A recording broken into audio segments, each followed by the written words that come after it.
بسم اللہ الرحمن الرحیم الصلاۃ والسلام علیک یا رسول اللہ وعلی آلک و اصحابک یا حبیب اللہ۔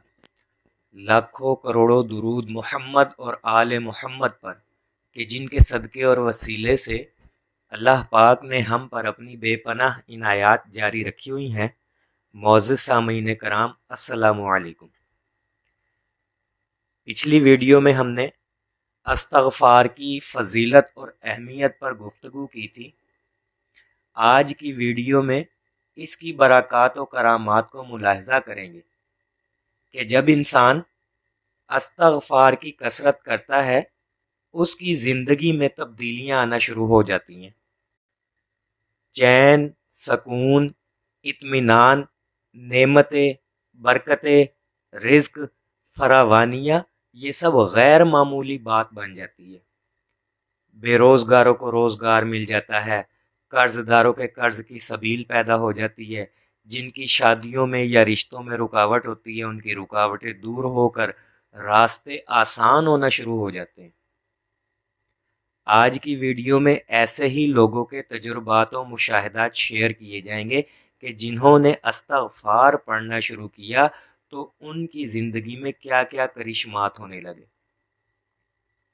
ویسے تو استغفار کی برکات کے لاتعداد واقعات ہیں، جیسا کہ میں نے پچھلی ویڈیو میں کہا تھا کہ اس کی اتنی برکات و کرامات ہے، آپ سنتے سنتے تھک جائیں گے لیکن مشاہدات و تجربات ختم نہیں ہوں گے۔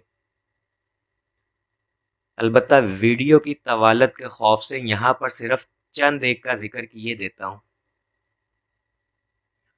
کوٹ ادو سے ایک دکھیاری ماں اپنا مشاہدہ بیان کرتی ہیں کہ میرے 3 بیٹے ہیں لیکن تینوں ہی گھر میں بے روزگار بیٹھے ہوئے تھے۔ یوں سمجھ لیں کہ گھر پہ رہ کر چارپائی توڑتے تھے، یعنی مفت کی روٹی کھاتے تھے، اور گھر کے حالات تھے کہ دن بہ دن گرتے جا رہے تھے اور نوبت فاقوں تک پہنچ رہی تھی۔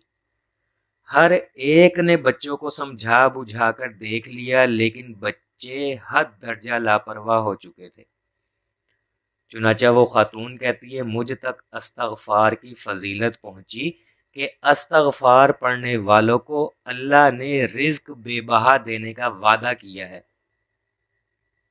کہتی ہے میں تو پہلے ہی دکھوں کی ماری تھی، تو جب یہ فضیلت مجھ تک پہنچی تو میرے دل کو لگی کہ میرے رب کا وعدہ سچا ہے۔ میں نے پوری دل جمعی کے ساتھ استغفار یعنی استغفر اللہ استغفر اللہ استغفر اللہ پڑھنا شروع کر دیا اور ہر وقت استغفار پڑھنے لگی۔ لیکن جب میں نے استغفار پڑھنا شروع کیا نا تو شیطان نے وسوسہ ڈالنا شروع کر دیا کہ صرف پڑھنے سے مسئلے حل نہیں ہوتے، بچوں کو کام پہ لگوانا بھی ہے، بچوں کا کام پہ لگنا بھی ضروری ہے، وغیرہ وغیرہ۔ اس طرح کے وسوسے دل میں آنا شروع ہو گئے کہ صرف پڑھنے سے بات نہیں بننی، چھوڑ دو پڑھنا، بہت سے وظیفے کیے ہیں پہلے بھی، کچھ ہوا ہے؟ استغفار پڑھنے سے کیا ہو جائے گا؟ جب پہلے کچھ نہیں ہوا تو اب کیا ہو جائے گا؟ چنانچہ وہ خاتون کہنے لگی میں نے بھی ارادہ کر لیا تھا کہ میں ہر حال میں استغفار پڑھتی رہوں گی۔ چنانچہ میں نے یہ سفر جاری رکھا اور روزانہ 7000 مرتبہ استغفار پڑھنے لگی، اور استغفار پڑھتے پڑھتے دن گزرنے لگے، یہاں تک کہ جب مجھے پورے 50 دن مکمل ہوئے تو مجھے استغفار کی برکات ملنا نصیب ہو گئی۔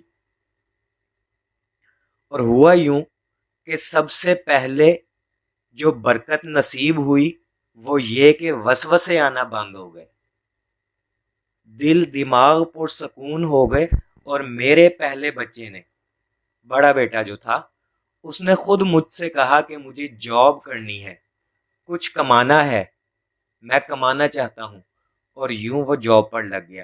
اور حیرت کی بات تو یہ تھی کہ اسے جاب ڈھونڈنے میں کوئی مشکل پیش نہ آئی، اور یوں میرا استغفار پر یقین اور بڑھ گیا۔ کچھ دن بعد جب دوسرے بچے نے دیکھا کہ بڑا بھائی کما رہا ہے تو اس نے بھی جاب ڈھونڈنا شروع کر دی۔ اس کی دیکھا دیکھی تیسرے بچے نے بھی خود ہی جاب ڈھونڈ لی، اور جس دن تیسرے بچے نے جاب پر جانا شروع کیا اس دن مجھے استغفار پڑھتے ہوئے 61واں دن تھا، 61 ڈیز، یعنی 50ویں دن سے لے کر 61ویں دن 11 دنوں کے اندر اندر میرے تینوں بچے جاب پر کھڑے ہو گئے، اور میرے رب کا وعدہ سچ ہو گیا کہ اگر تم میرے سے استغفار کرو گے تو میں تمہیں مال دوں گا، میں تمہیں رزق دوں گا۔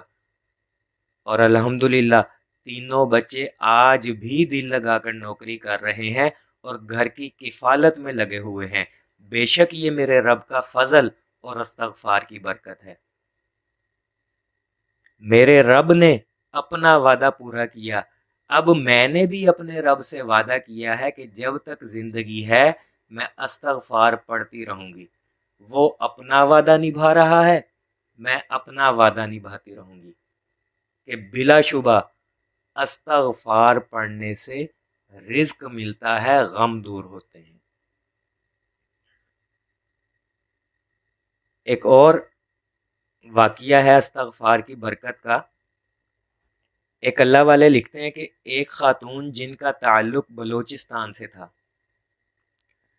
وہ بیان کرتی ہے کہ میری شادی شدہ لائف بہت اچھی گزر رہی تھی کہ اچانک سے ایک مصیبت آن پڑی۔ وہ یہ کہ میرے شوہر کا ایک حادثے میں انتقال ہو گیا۔ ان کے انتقال کا صدمہ اس قدر شدید تھا کہ مجھے اپنے ہونے نہ ہونے کا احساس بھی ختم ہو گیا۔ میری دنیا اجڑ گئی، اپنا آپ بھول گئی اس صدمے میں۔ اور اس پر ستم یہ کہ میرے سسرال والوں کا رویہ میرے شوہر کے انتقال کے بعد میرے ساتھ تبدیل ہونا شروع ہو گیا، اور یہ ظلم اس قدر بڑھا کہ ایک دن انہوں نے مجھے گھر سے نکال دیا۔ میں اپنے والدین کے گھر آ گئی، سوچتی تھی کہ والدین کے گھر میں سکھ کا سانس ملے گا، لیکن یہاں پہ بھی وہی سب کچھ شروع ہو گیا جو کہ سسرال میں میرے ساتھ ہونے لگا تھا۔ بھابھیوں نے جینا مشکل کر دیا، چھوٹی چھوٹی بات پر لڑائی جھگڑے کرنے لگتی تھی، اور بھائی بھی اپنی بیگمات کے نقشے قدم پر چلنے لگے تھے۔ ماں باپ بوڑھے تھے، والد مریض تھے اور چارپائی پر لگے ہوئے تھے۔ ایسی صورت میں ان کی گھر میں کوئی بھی نہیں سنتا تھا۔ وہ میرا دکھ سمجھتے تو تھے لیکن کچھ کر نہیں سکتے تھے۔ اس ساری صورتحال میں نے ایک اللہ والے سے رابطہ کیا، یعنی جنہوں نے یہ واقعہ سنایا اسی اللہ والے سے رابطہ کیا، تو انہوں نے مجھے نصیحت کی کہ میں استغفار پڑھوں۔ چنانچہ میں نے دیوانگی کے ساتھ کثرت سے استغفر اللہ استغفر اللہ پڑھنا شروع کر دیا۔ دن میں 20 سے 25 ہزار مرتبہ استغفار پڑھ لیا کرتی تھی۔ اب جیسے ہی میں نے استغفر اللہ کا ورد شروع کیا تو میرے حالات مزید بگڑنے لگ گئے۔ اب تو بھابھیوں نے بھی یہ مطالبہ شروع کر دیا تھا کہ اسے اس گھر سے نکالو۔ میں بہت پریشان ہوئی۔ میں نے اس اللہ والے سے رابطہ کیا اور حالات بتائے تو وہ کہنے لگے کہ کچھ بھی ہو جائے اس ذکر کو ترک نہیں کرنا، یعنی پڑھنا مت چھوڑنا، حالات جیسے مرضی ہو بس پڑھتی رہو، اور یاد رکھو دوران ذکر ان حالات سے گزر کر نکلو گی تو کندن بن کے نکلو گی، پھر دنیا میں کہیں بھی مار نہ کھاؤ گی۔ وہ خاتون کہنے لگی مجھے ان کی بات سمجھ آ گئی، ویسے بھی سوائے اللہ سے دعا کرنے کے میرے پاس اور کوئی راستہ بھی تو نہیں تھا۔ چنانچہ میں نے سر پھینک کر پڑھنا شروع کر دیا۔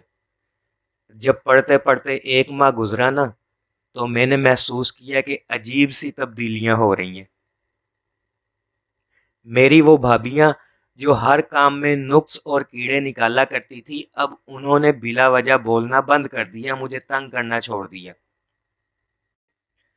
پہلے گھر کے سارے کام میرے سر پہ ڈالے ہوئے تھے، اب آہستہ آہستہ وہ گاہے بگاہے میرے ساتھ گھر کے کاموں میں مدد کرنے لگی۔ اور میرے بھائی جو پہلے ہر وقت مجھے کھا جانے والی نظروں سے دیکھتے تھے اور ہر وقت چیختے چلاتے رہتے تھے، انہوں نے بالکل خاموشی اختیار کر لی۔ کہ جیسے وہ اپنے گزشتہ رویے پر شرمسار ہو۔ یہاں تک کہ جب مجھے 71-72 دن گزرے استغفار پڑھتے ہوئے تو میری بھابھیوں نے مجھ سے خود سے کھلی معافی مانگی سب کے سامنے۔ میں بہت حیران ہوئی اور میرے دل میں وسوسہ آیا شاید یہ کوئی نیا ڈرامہ کھیلا جا رہا ہے میرے ساتھ، لیکن دن گزرنے کے ساتھ ساتھ میرا یہ خیال غلط ثابت ہوا۔ اس وقت جب میری بھابھیوں نے میری سائیڈ لینا شروع کی، اب ہر بھائی نے اپنی بیوی کے ذمے کام لگا دیا اور یوں گھر کے وہ سارے کام جو میرے ذمے تھے اب ہم سب میں تقسیم ہو گئے، اور ہر شخص نہ صرف اپنا کام ذمہ داری سے کرنے لگا بلکہ ایک دوسرے کا ہاتھ بٹانے میں بھی بڑھ چڑھ کر حصہ لینے لگا۔ الحمدللہ کہ استغفار کی برکت سے نہ صرف حالات بدلے بلکہ عزت و وقار اور قدر و منزلت میں بھی اضافہ ہوا۔ یہاں میں آخری بات صرف یہی کہوں گی کہ رب سے دوستی لگا کر دیکھو، اس سے معافی مانگ کر دیکھو، وہ رحیم و کریم ذات فوراً معاف کر کے رستے کشادہ کر دیتی ہے اور ہر غم سے نجات دے کر اپنا بنا لیتی ہے۔ کہ بلا شبہ استغفار پر معافی رب کے وعدوں میں سے ایک وعدہ ہے، وہ ہمارے انتظار میں ہے، ہم ہی غفلت میں پڑے ہوئے ہیں۔ اگر ہم استغفار کے ذریعے سے اللہ سے دوستی چاہے تو اللہ پاک فوراً دوستی کر لیتا ہے اور اپنے خاص بندوں میں شامل کر لیتا ہے۔ تو میرے عزیزو، اس طرح کے لاکھوں بلکہ لا تعداد واقعات و برکات میں استغفار کی فضیلت موجود ہے، استغفار کی کرامت موجود ہے۔ عقل مندوں کے لیے تو اشارہ ہی کافی ہوتا ہے۔ لہٰذا آ جائیے استغفار کے رستے پر، جہاں آپ درود پڑھتے ہیں وہیں استغفار کے لیے بھی ٹائم ٹیبل بنا لیجئے۔ یقین جانیے زندگی بہت خوبصورت اور آسان ہو جائے گی۔ ایک بار آزما کر لازمی دیکھیے گا۔ دعا گو ہوں کہ اللہ پاک جہاں ہمیں درود پڑھنے، پڑھوانے، لکھنے، لکھوانے اور اس کی اشاعت و تبلیغ کرنے کی توفیق دے رہا ہے، وہیں ہمیں استغفار پڑھنے، پڑھوانے، لکھنے، لکھوانے اور اس کی اشاعت و تبلیغ کرنے کی بھی توفیق عطا فرمائے۔ صلی اللہ علی محمد، صلی اللہ علی محمد، صلی اللہ علی محمد۔ السلام علیکم۔